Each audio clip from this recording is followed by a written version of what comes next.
La Russie contrôle intégralement Lougansk. Cette déclaration retentissante, formulée par le ministère russe de la Défense au début du mois d'avril, visait à ancrer dans les esprits l'idée qu'une région majeure avait définitivement échappé à l'Ukraine. Pourtant, la réalité sur le terrain raconte une toute autre histoire. Lougansk n'est pas aussi fermement tenu que Moscou voudrait le faire croire. Des événements inquiétants se déroulent dans la région, et pour les forces russes qui y sont stationnées, le quotidien ressemble de plus en plus à un cauchemar digne d'un film de science-fiction. Le ciel de Lougansk n'appartient plus à la Russie. Il est passé sous l'emprise de l'Ukraine. Des machines volantes sèment la destruction parmi les troupes de Poutine dans toute la zone. Et tout laisse penser que ce n'est qu'une question de temps avant que la dynamique ne bascule en faveur de Kiev dans cette région. Le 3e corps d'armée des forces armées ukrainiennes a beaucoup à dire sur les affirmations russes de contrôle total sur Lougansk. Par le biais d'un communiqué publié sur Telegram, cette unité a immédiatement démenti les prétentions de Moscou en révélant qu'elle venait de mener à bien une opération démontrant à quel point la mainmise russe sur Lougansk est en réalité fragile. Le corps a déclaré « En réponse aux affirmations de l'ennemi concernant la prise totale de la région de Lougansk, nous annonçons une opération visant à contrôler les axes logistiques dans la région de Lougansk et la partie orientale de Slobojanszczyna. » Le communiqué ajoutait que Lougansk, Starovilsk, Alchevsk, Olchelsk, Prianka et Kadylivka se trouvaient désormais sous le contrôle des véhicules aériens sans pilote du 3e corps d'armée. L'ampleur de cette révélation est considérable. Elle démontre que, malgré la présence massive de troupes russes au sol, Moscou ne dispose pas des défenses anti-aériennes nécessaires pour neutraliser les drones ukrainiens qui frappent aussi bien dans Lougansk que sur le territoire russe au-delà de la région. Parler de contrôle dans ces conditions relève de l'illusion. Dès lors que le ciel est ouvert, les machines tueuses s'y engouffrent. Les soldats russes vivent dans la terreur. Ils savent que la protection qu'ils croyaient avoir au-dessus de leur tête n'est qu'un mirage, tandis que le 3e corps frappe encore et encore sans relâche. Les détails de l'opération révèlent l'étendue des dégâts infligés par l'Ukraine aux forces russes dans Lougansk. Et ce que l'on observe ici n'est que le début d'un problème bien plus vaste pour Poutine. À l'heure actuelle, c'est l'Ukraine qui domine le ciel de Lougansk. Mais derrière cette réalité se cache un enjeu stratégique encore plus profond. Kiev prépare le terrain pour des contre-offensives terrestres susceptibles de faire perdre à la Russie non seulement la supériorité aérienne, mais aussi du territoire dans la région cruciale du Donbass. Tous les signes annonciateurs d'un bouleversement majeur sont présents, et leur signification mérite d'être examinée en détail. Mais revenons d'abord à l'opération elle-même. Les éléments de cette opération ont été rapportés par le Kiev Post à la fin du mois de mai. Selon ce rapport, le 3e corps a conduit une opération à un rythme soutenu qui lui a permis de contourner sans grande difficulté l'essentiel du dispositif défensif mis en place par la Russie dans Lougansk. Les systèmes de défense anti-aérienne conventionnels n'ont pas constitué un obstacle sérieux. Les rares batteries encore en place ont peut-être ouvert le feu, mais elles se sont avérées incapables d'arrêter les drones ukrainiens. Quant au parapluie de guerre électronique déployé par la Russie à l'échelle régionale autour de Lougansk, il n'a pas davantage réussi à entraver les appareils ukrainiens qui l'ont percé avec une facilité déconcertante. Deux conclusions s'imposent. La couverture de guerre électronique russe ne s'étend pas aussi loin que Poutine en aurait besoin, et l'Ukraine connaît précisément l'emplacement des équipements de brouillage russes dans la zone. Une fois les défenses russes neutralisées, les drones ukrainiens ont lancé une campagne de frappe de précision qui a laissé les moyens militaires russes en flammes. Des véhicules blindés ont été mis hors de combat à l'intérieur même de Lougansk, ce qui signifie qu'ils ne pourront plus servir à soutenir les assauts russes plus profondément dans le Donbass. Les dépôts de munitions proches des lignes de front ont eux aussi été la proie des drones ukrainiens, privant les forces russes des obus et des munitions indispensables à leurs offensives. Ces troupes en première ligne devront affronter les défenses ukrainiennes sans la moindre préparation adéquate, harcelées par des engins volants meurtriers qu'elles ne peuvent ni voir ni intercepter. À l'intérieur de Lougansk, les hommes de Poutine redoutent tellement cette menace létale et omniprésente qui plane au-dessus de la région que la maîtrise ukrainienne du ciel est devenu quasi absolu. Le 3e corps d'armée a même pu exploiter cette domination aérienne pour mener des attaques au-delà de la frontière, sur le territoire russe. Les drones du corps ont utilisé Lugansk comme un corridor pour lancer une frappe en profondeur qui a atteint le poste de contrôle frontalier d'Izvarine. Ce point de passage n'est pas un simple poste frontière entre l'Ukraine et la Russie. C'est une artère logistique vitale par laquelle Moscou achemine munitions, troupes et blindés depuis le territoire russe vers les lignes de front du Donbass en transitant par Lugansk. C'est peut-être là que réside le véritable enjeu de la perte de contrôle des cieux par la Russie. Sans la maîtrise de l'espace aérien, c'est toute la chaîne logistique qui se retrouve menacée. Et sans logistique, les forces d'occupation au sol, tant à Lugansk que dans l'ensemble du Donbass, sont plus vulnérables qu'elles ne l'ont jamais été. Celui qui est à la tête de toute cette opération est un soldat dont le lien avec Lugansk est bien plus profond que celui de n'importe quel occupant russe dans la région. Ce soldat, c'est le commandant de peloton originaire de Lugansk, Oleksandr Ivansov, dont l'indicatif d'appel est Skid. Son unité, qui porte le même nom, figure parmi les formations d'élite du 3e corps d'armée, comme le précise le Kiev Post. Ivansov se bat depuis le jour même de l'invasion russe. L'un de ses faits d'armes les plus audacieux fut une opération d'insertion héliportée qui le vit se déployer par hélicoptère jusqu'à l'usine sidérurgique Azovstal à Mariupol pour renforcer les défenses. Il combattit avec acharnement, s'échappa quand la situation l'exigea et parcourut d'innombrables kilomètres à travers le territoire occupé pour regagner les lignes ukrainiennes. Skid est aujourd'hui officiellement un héros de l'Ukraine, titre qui lui a été décerné après ses exploits à Mariupol.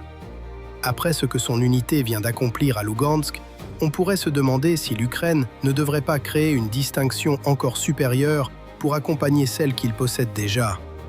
Aussi impressionnante que soit la réussite du 3e corps d'armée dans la région de Lugansk, et nul ne peut nier qu'il s'agit d'une opération de grande envergure, ce qui se dessine derrière pourrait avoir des conséquences bien plus considérables encore. Ce qui glace véritablement le sang dans toute cette affaire, ce sont les images captées par les drones du corps d'armée au cours de leur traversée de Lugansk. Ces séquences, diffusées sur le canal Telegram de l'unité, révèlent que la ville de Lugansk s'est muée en une sorte de cité fantôme, du moins en ce qui concerne les défenses russes.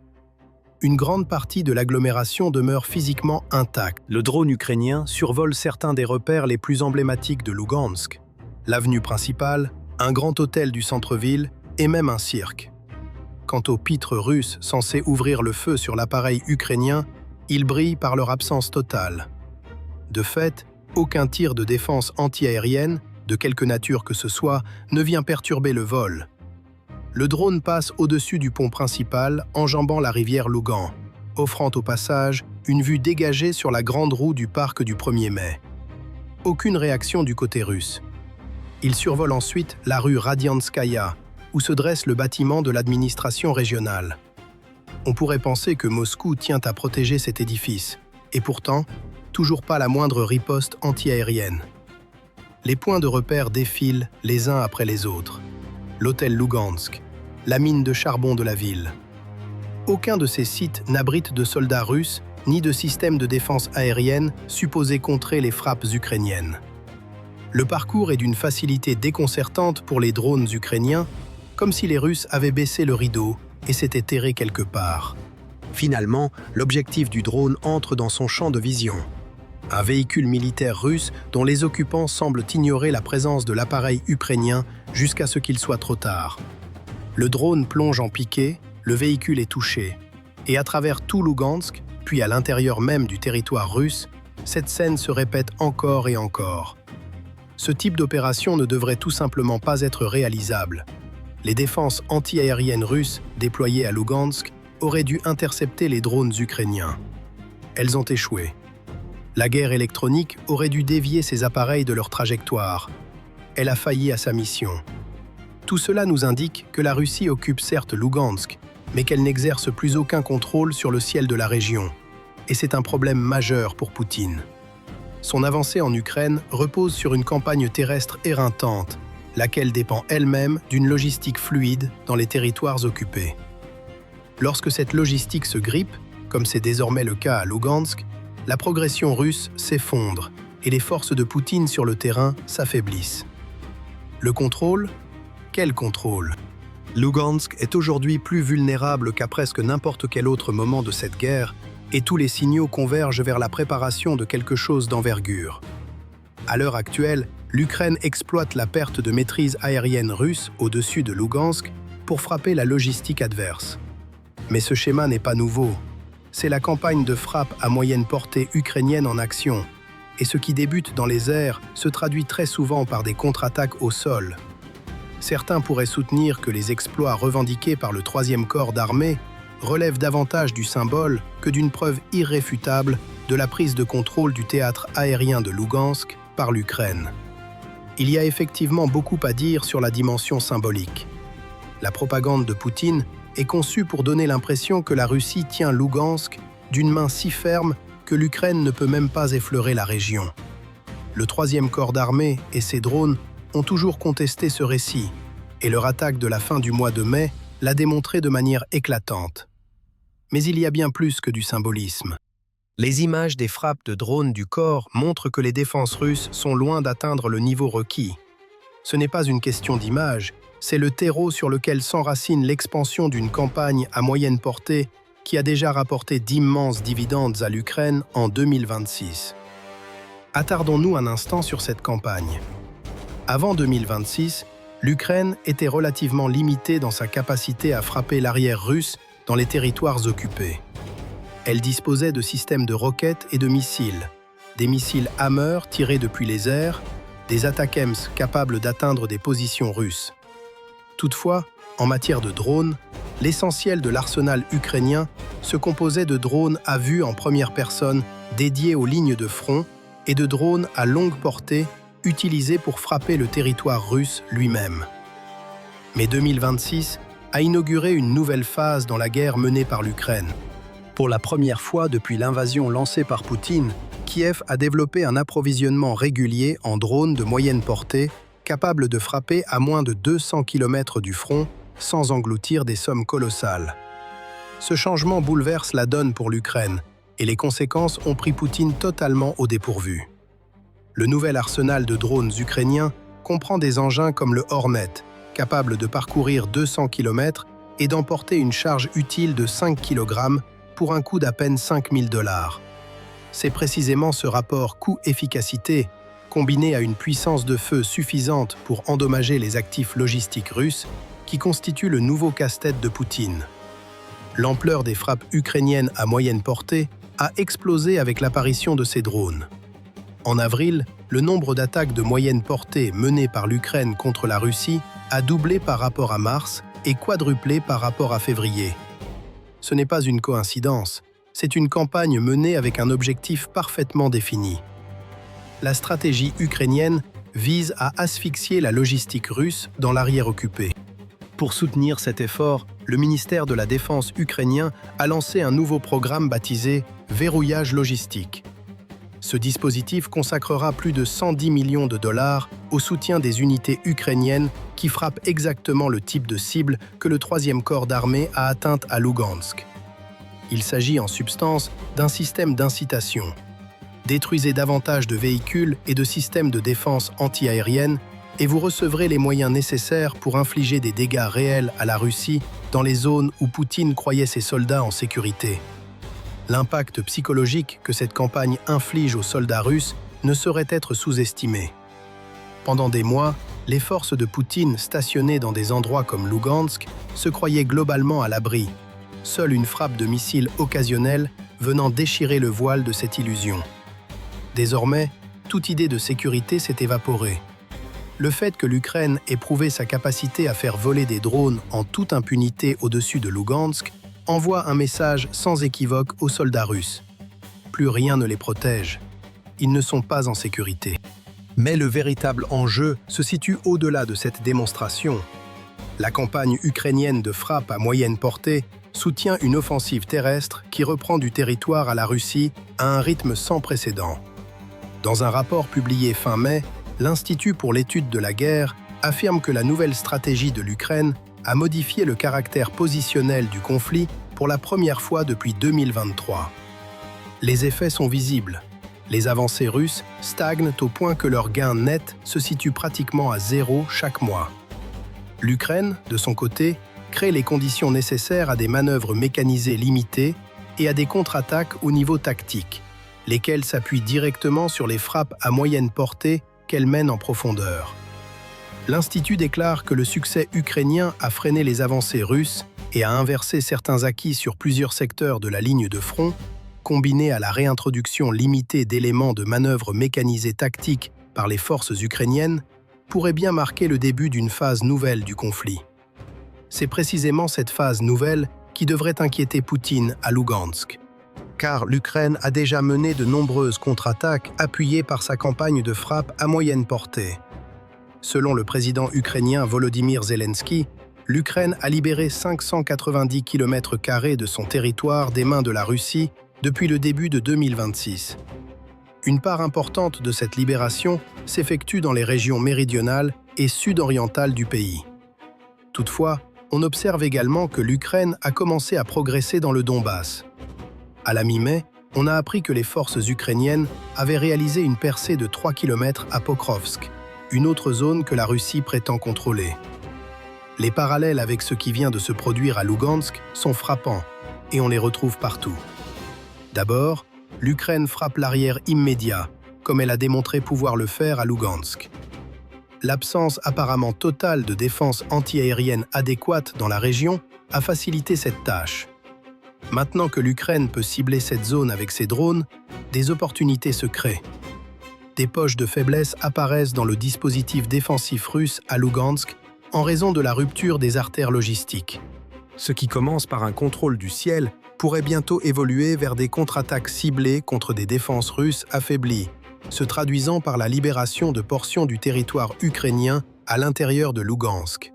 C'est un schéma déjà observé à de multiples reprises en 2026, et il est fort probable qu'il se reproduise dans cette région, causant de sérieux problèmes à Poutine sur le front du Donbass.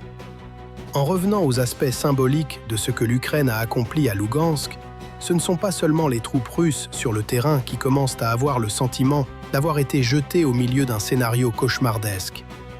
Les blogueurs militaires russes sont tout aussi terrifiés par ce que fait l'Ukraine et rendent compte de la situation à Lugansk. L'Institut rapporte que ces blogueurs confirment que l'Ukraine mène des frappes à moyenne portée dans la région de Lugansk après avoir surpassé les défenses antiaériennes locales, ce qui signifie également que les drones ukrainiens disposent de corridors dégagés vers des régions russes comme Rostov.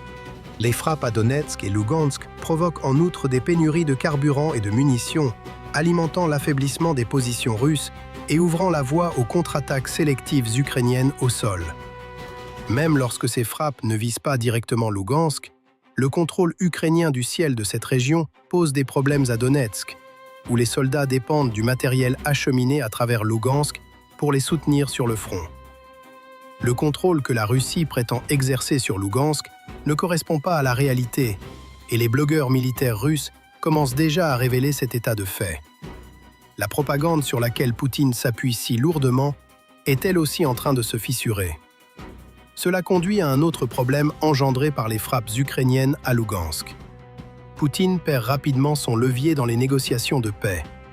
Les grandes déclarations de la Russie sur le contrôle de Lugansk et de villes comme Pokrovsk ne servent pas uniquement à convaincre le peuple russe que la prétendue opération militaire spéciale suit son cours. La Russie formule ce type d'affirmation parce qu'elle veut donner l'impression qu'elle écrase l'Ukraine et que l'armée ukrainienne est impuissante à enrayer la perte de la région du Donbass. Qu'apporte à cette narration de Poutine le fait que l'Ukraine contrôle le ciel de Lugansk? Rien de positif, c'est certain. À mesure que l'avancée russe ralentit et que l'Ukraine démontre que les affirmations de Poutine sur une force épuisée sont fausses, la possibilité pour la Russie d'obtenir le type d'accord de paix qui conduirait l'Ukraine à céder le Donbass s'amenuise. L'Ukraine en est consciente. C'est pourquoi, comme l'a rapporté The New Voice of Ukraine fin mai, Kiev pousse pour des discussions directes au niveau des dirigeants avec la Russie, après le ralentissement des négociations de paix menées sous l'égide des États-Unis. Le format des pourparlers conduits par Washington a atteint les limites de son efficacité, déclare le ministre ukrainien des Affaires étrangères, Andriy Sybiha. Le moment est désormais propice pour que l'Ukraine présente ce que Sybiha appelle des propositions viables directement à la Russie. Ces propositions commenceraient apparemment par un cessez-le-feu le long de la ligne de contact, suivi de négociations plus larges sur la paix. La Russie pourrait se voir contrainte d'accepter cette nouvelle forme de négociation. La guerre de l'Ukraine a atteint un point de bascule et rien ne joue en faveur de la Russie. L'Ukraine intensifie sa guerre de drones et a commencé à frapper des types d'objectifs qu'elle n'avait jamais pu atteindre auparavant. Des avancées se concrétisent sur le front et la stratégie de frappe à moyenne portée que poursuit l'Ukraine semble préparer le terrain pour des percées susceptibles de pénétrer en profondeur dans Lugansk. Rien de tout cela ne correspond au plan de Poutine. Le dirigeant russe avait fixé un délai jusqu'au mois de septembre pour l'effondrement total du Donbass, selon les informations rapportées par le renseignement militaire ukrainien en avril. Cet objectif paraissait déjà ambitieux à l'époque où il avait été formulé. Désormais, alors que les drones ukrainiens survolent Lugansk sans rencontrer de résistance significative de la part des forces russes, il apparaît tout simplement dérisoire.